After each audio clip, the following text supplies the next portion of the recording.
Good morning. Welcome to the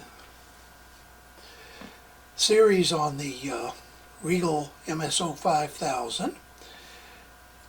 Today we're going to look at waveform acquisition, sampling, the acquire menu, and a few other related issues having to do with how do you take an analog signal and represent it in a digital oscilloscope in a way that allows you to make accurate measurements and find problems with your design or with the particular unit that has failed for some reason.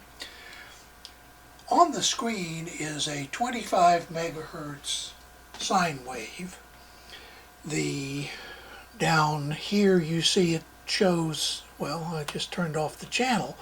It shows 25 megahertz, a period of 40 nanoseconds, and up above you see a sine wave with a 40 nanosecond period. The trigger is set to the peak of this, and 40 nanoseconds later is the peak of the next cycle. So the question is, what sample rate should you use to capture this signal? Well, generally at this point, most people talk about the Nyquist criteria. That is, you need a frequency, a sample rate that's at least 2 times the frequency of the signal you're trying to capture. Well, it's a 25 megahertz signal. 2 times that would be 50 megasamples per second. Certainly most oscilloscopes these days can achieve that. And it's true, if you sample this waveform at 50 megasamples per second, you will get a pretty accurate representation of this signal. But let's talk about the digital electronics world, the embedded systems world. You may see a signal like this in a radio or some RF device, but you are very unlikely to see a signal like this in a modern embedded system. So let's talk a little bit about the real world of sampling. So here is a signal, more representative of what you're likely to see in an embedded system. This is only a 10 megahertz clock. I say only because the frequency from this rising edge to this rising edge is 100 nanoseconds. That means that the frequency is 10 megahertz. But using words like that fails to appreciate the fact that this is not a sine wave of 10 megahertz. This is a complex collection of frequencies. The fundamental frequency is 10 megahertz, but it contains frequency components extending well above 100 megahertz. So the question there is, what frequency do you sample? Do you use the Nyquist criteria? If you count the fundamental frequency of this clock signal at 10 megahertz, that would mean you can capture this signal at 20 megasamples per second. Well, lots of luck doing that. What you will wind up with is a sine wave. And notice that this signal is not even a pure sine wave. It has ringing, overshoot, what some people call undershoot, or at least ringing on the falling edge, and so on. So how do you sample this signal?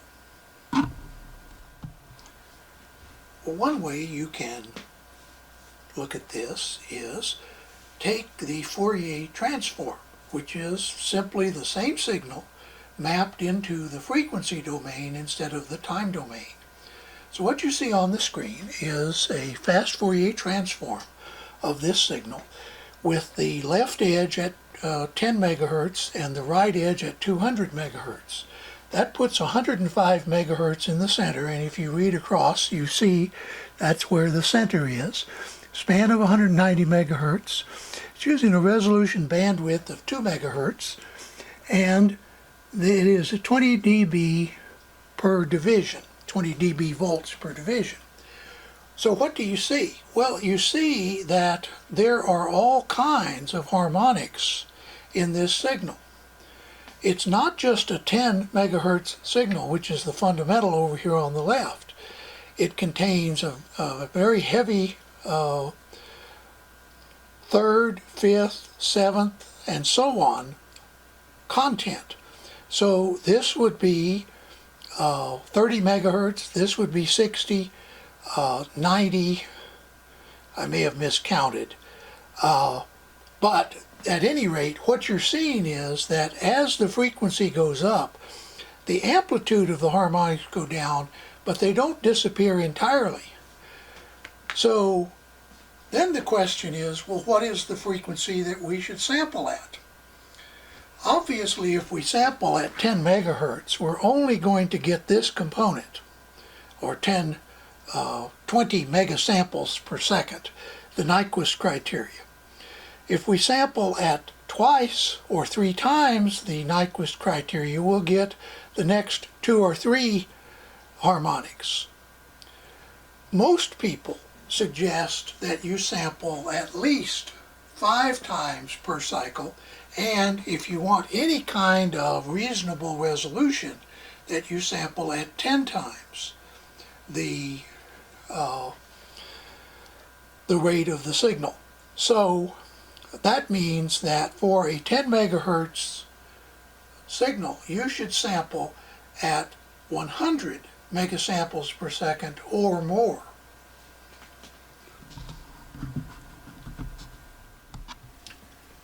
Here is a figure taken from a Keysight application note. By the way, that's a very good site for lots of information, both their written application notes as well as the Keysight Labs YouTube channel. But what is shown here is a signal, and in this case it's a sine wave. But it's a sine wave that contains some glitches. And it's being sampled at 10 times the fundamental frequency. There's a sample here, and at each of these black dots there is a sample. Now, if you trace those black dots, what you get is this signal. Now let's take a look and compare these two to see what's going on. Obviously, there are glitches that are completely missed in the sampled waveform. And that is the reason why that sample rate in an oscilloscope can be one of the most important criteria. The MSO5000 that we're working with can sample at up to 8 gigasamples per second. That is actually pretty impressive for an oscilloscope that's aimed at what I would call the middle market. That is, it's not a beginner scope, but it certainly is not a laboratory instrument either. It is intended actually to be near the low price point in the middle market for oscilloscopes. So how does an oscilloscope actually capture waveforms?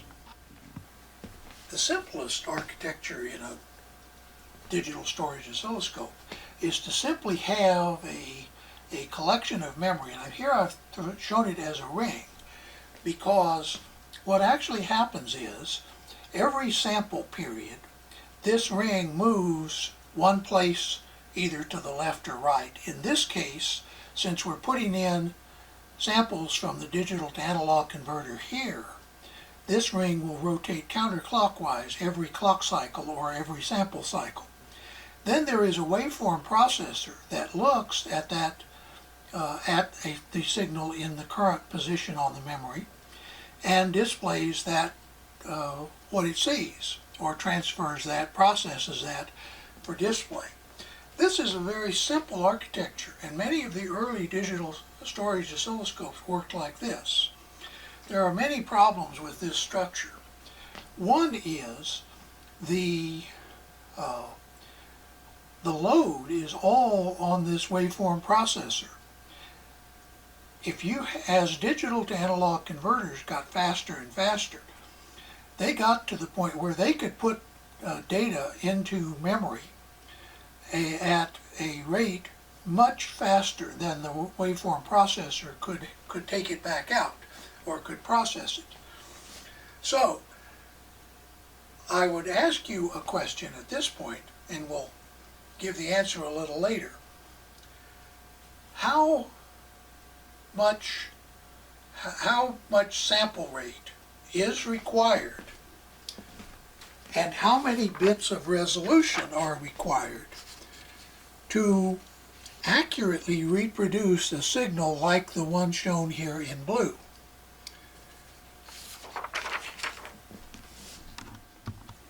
Because of the problems of the processor keeping up with the digital or the analog to digital converter,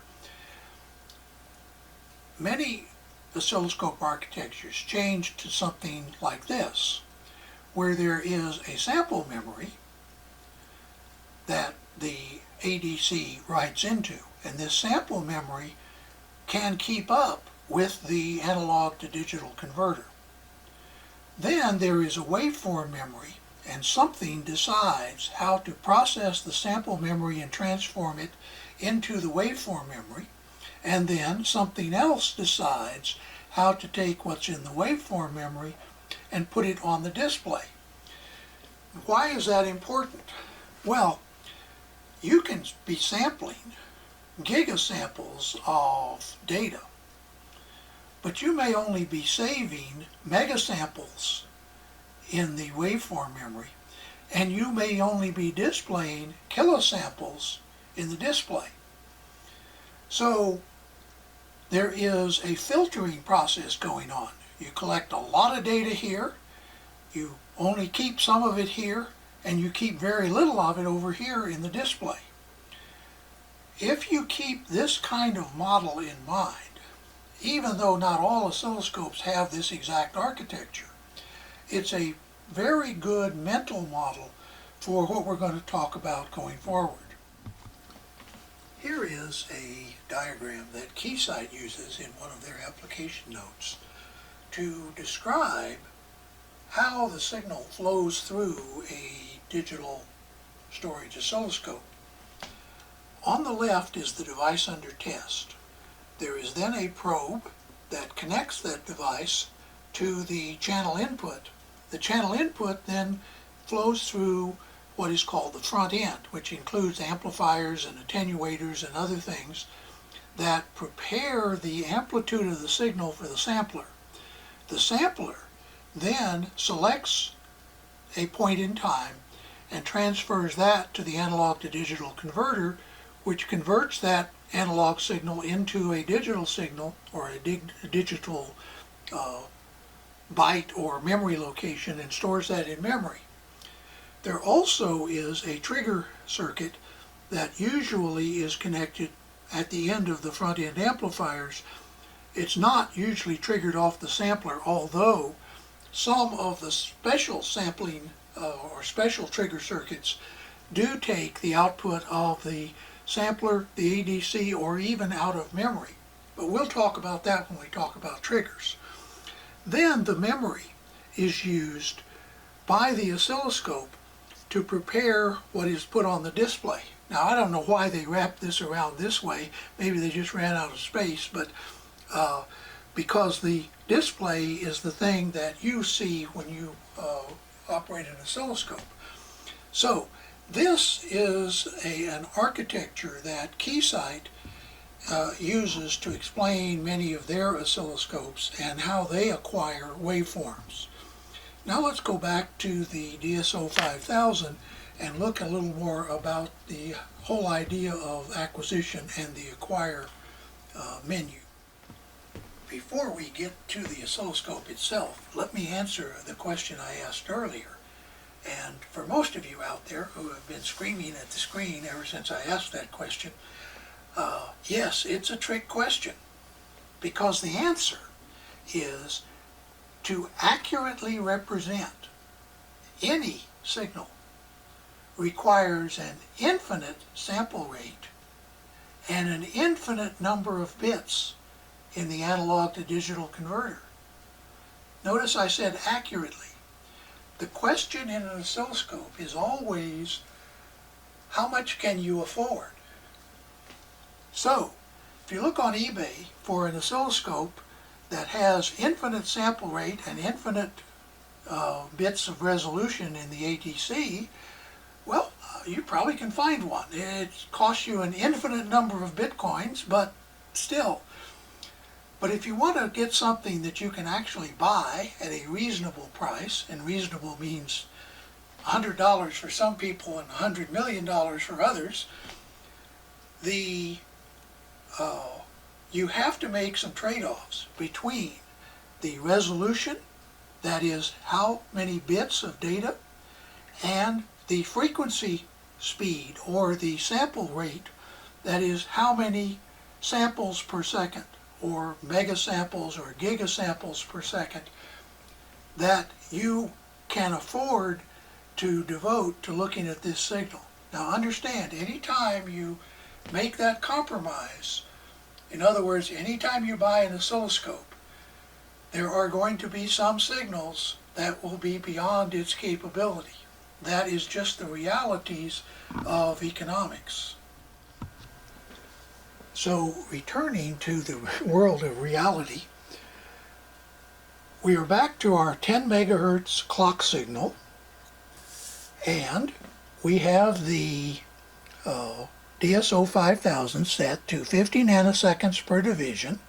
So from this rising edge to this falling edge is 50 nanoseconds, and then another 50 nanoseconds is the next rising edge, or a total of 100 nanoseconds between edges. It is sampling at 8 gigasamples per second, and it is capturing 4,000 points. Let's talk about the points and the sample rate. This scope, like most scopes, has an auto memory feature that tries to apportion memory based on how you have the oscilloscope configured and what the current waveform is that you're displaying. That is basically the time base and the sample rate. But you do not have to stay with that auto memory value.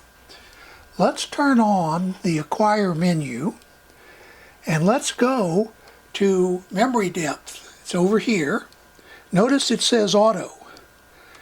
We are going to scroll down to 100 million points of memory and press that.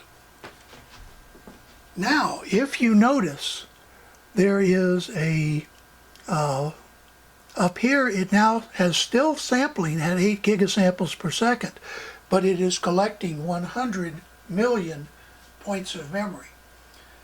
Why is that important? Well, let's look at the display up above. This display, that is the display with the small orange line in the center, shows in the white the total memory, but the little orange stripe in the center is showing how much of that memory you are displaying. So let's change the time base.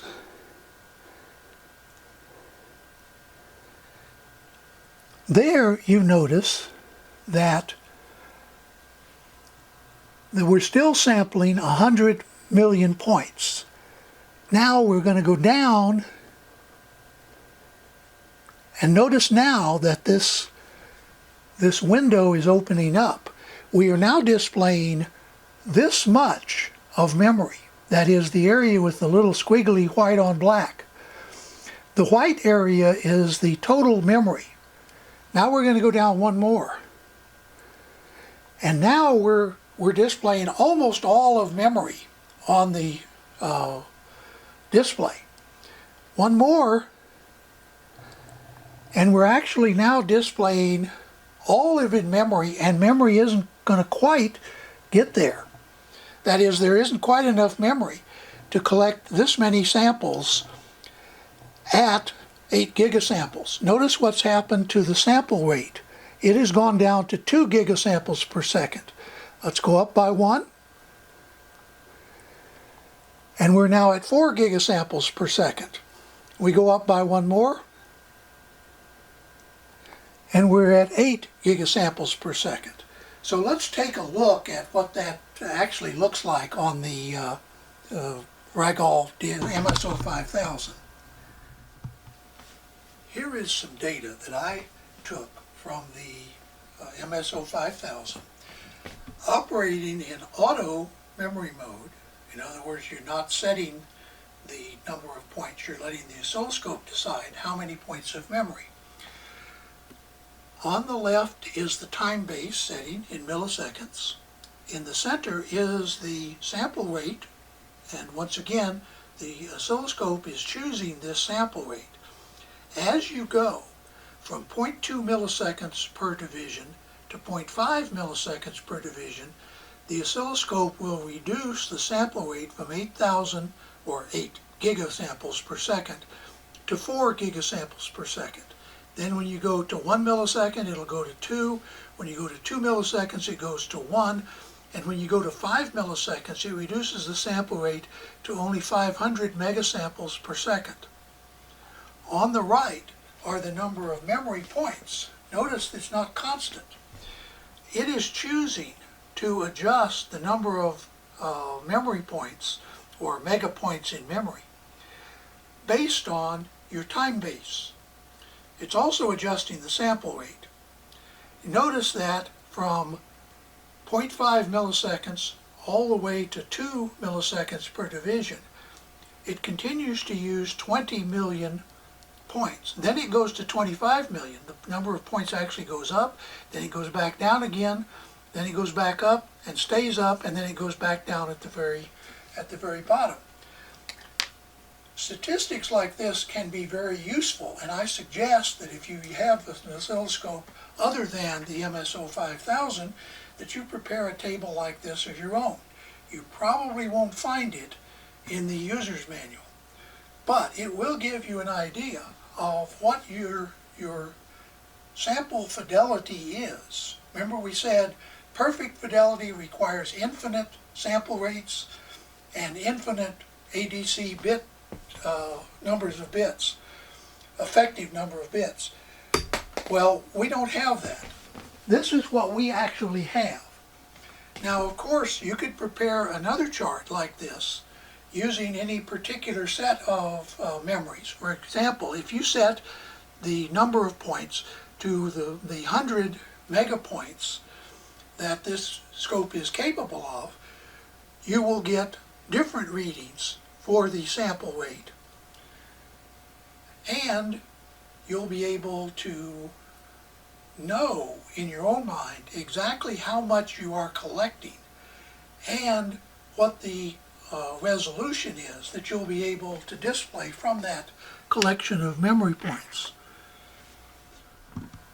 Now we've returned to our display of this 10 megahertz clock signal.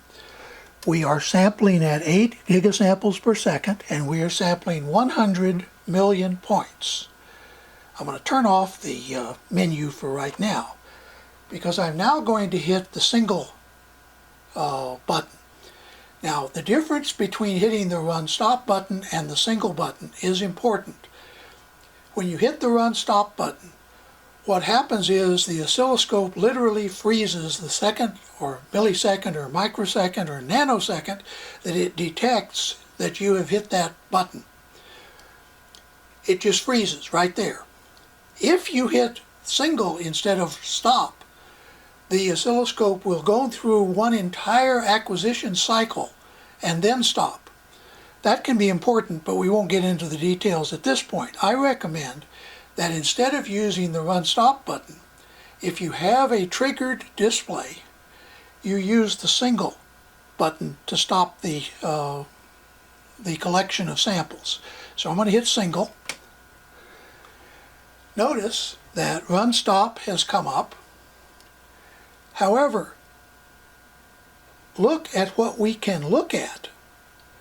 If we start going to one side or the other, what we're doing is we are moving inside our memory. We got a heck of a ways to go with 100 megapoints. Let's go back to the center. Now let's do the same thing if we were using auto mode. So I'm back in the Acquire menu and I'm going to go to Auto, and now I'm going to hit the single button. Turn off this menu. Notice where we are. We have virtually nothing stored other than what's being displayed on the screen. Let's look at that. We're going to go a little bit to the left. Notice what happens. We only get a little bit over to the left and we've already run out of collected samples. So, what am I trying to illustrate? I'm trying to show that if you will go into your Acquire menu and set your memory depth to an adequate figure. What's wrong with 100 meg? You paid for it, you might as well use it. Before you hit the single button, now you have an enormous amount of data to look through.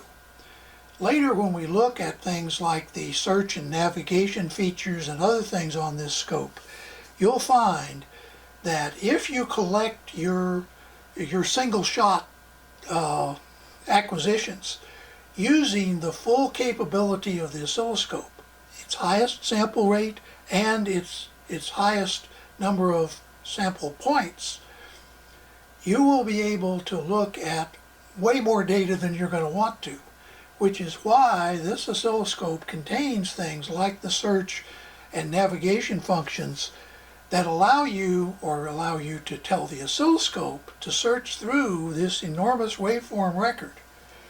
Notice up here, once again, the white area is what we have stored in memory. The little area in the center is what we are displaying on the screen. We're running again now, and I'd like to close this on waveform acquisition video by looking at acquisition modes. Notice that there is, right now it says normal.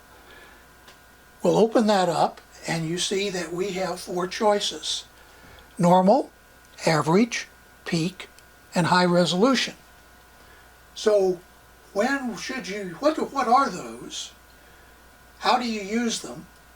And why are they useful? Well, we've been using the normal mode. There's also an average mode, a peak mode, and a high res mode. You select them using this multifunction key, or you can select them with the mouse.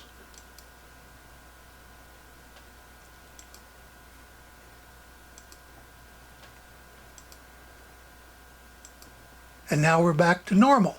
We can turn the menu off with the mouse also. So that's how you set up those modes. What do they mean?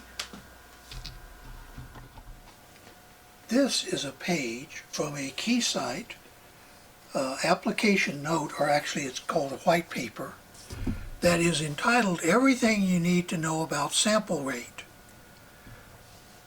it talks about acquisition modes, and it is as good a description as I have seen in at least the literature available for free online about the various modes.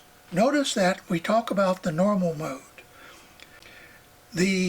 What is happening is every sample interval, so if you're at 8 gigasamples per second, every or 8 gigasamples per second, the oscilloscope will take a sample, and that is what will wind up in the waveform memory. In other words, it takes one sample per sample cycle. If, on the other hand, you are in averaging mode, then what happens is it takes a sample, sweeps through, takes on the next sweep through, it takes another sample at that same point in time. And understand, when it took that first sample, when it sweeps through, it takes samples all the way through here. The second time through, it averages those two samples. The third time through, it averages all three. The fourth time through, it averages all four, and so on. And it keeps on doing that. What that does is it produces a signal like you see here in yellow.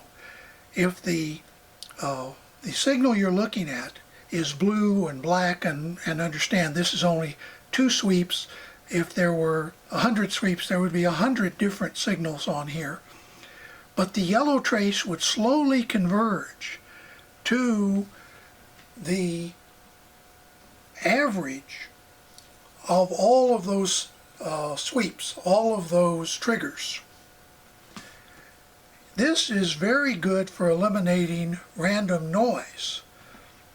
Whether the random noise is coming from outside and coming in through the probe, or whether it's random noise inside the oscilloscope, averaging mode will get rid of a lot of it. But understand, it's averaging everything together. So if there's a little spike that only occurs once every 100 sweeps, for example, it's going to average that in. And just like the brilliant Albert Einstein, it's going to get buried in the noise of mediocrity. So you might want to go to a slightly different averaging system, which is often called high resolution mode. Now, I don't know why they called it that, because actually what it's really doing is it is sampling within a given sample interval.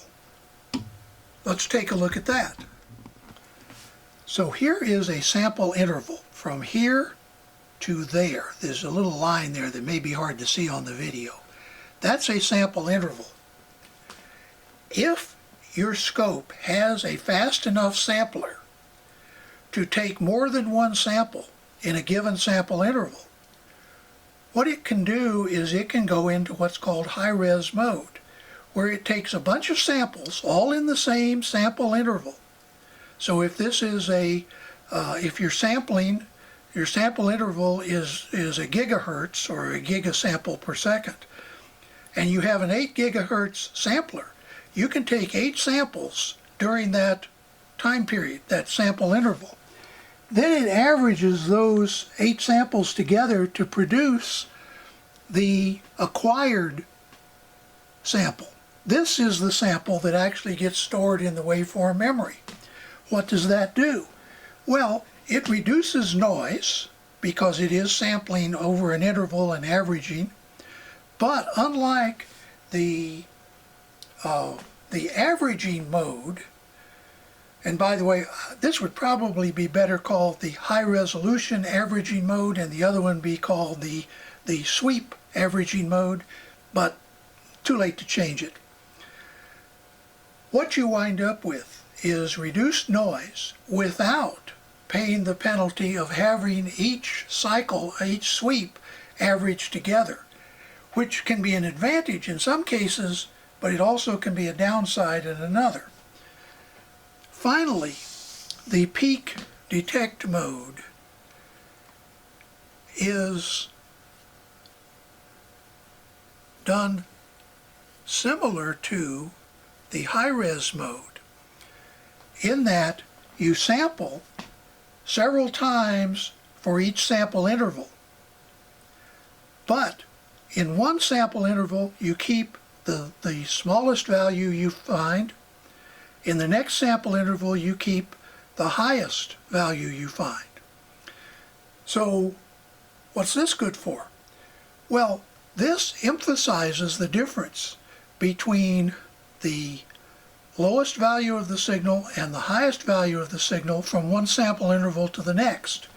Or another way to put it is, it emphasizes the peaks and valleys of your signal. It doesn't always catch the peak. Here it caught this at the end of the sample interval, but after that sample interval it went even higher.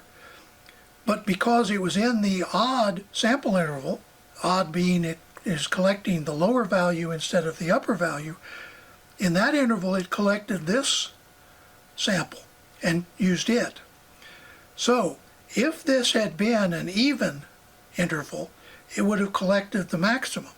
Because it's an odd interval, it collects the minimum. And this is the peak detect mode. Once again, it can be very useful, and when we get to looking for noise and glitches and things of that sort in our signals, we'll talk more about peak detect, and we'll also talk more about the high-res mode. I hope for now that you'll understand that as this white paper from Keysight attempts to get across, there's a lot to know about sample rate. The more you know about it, the smarter you will be able to be in using all of the capabilities of an oscilloscope. The Rigol MSO5000, in my opinion, for the intended application, which in this case is teaching engineers how to find problems in their circuitry in the lab. I think it is an excellent oscilloscope, but I'm not here to try to sell you a Rigol oscilloscope. I have nothing to do with Rigol. And in fact, I will give you a little piece of advice some people will not want to accept. I actually think the best oscilloscopes being built today are built by Keysight. But that doesn't mean that I don't think there are very good values in scopes like the Rigol MSO5000. So we'll continue this series next time with looking at some additional features and functions of the Rigol MSO5000. But in the meantime, think about sample rate. Download this white paper if you have the time and inclination. Stay safe and have a nice day.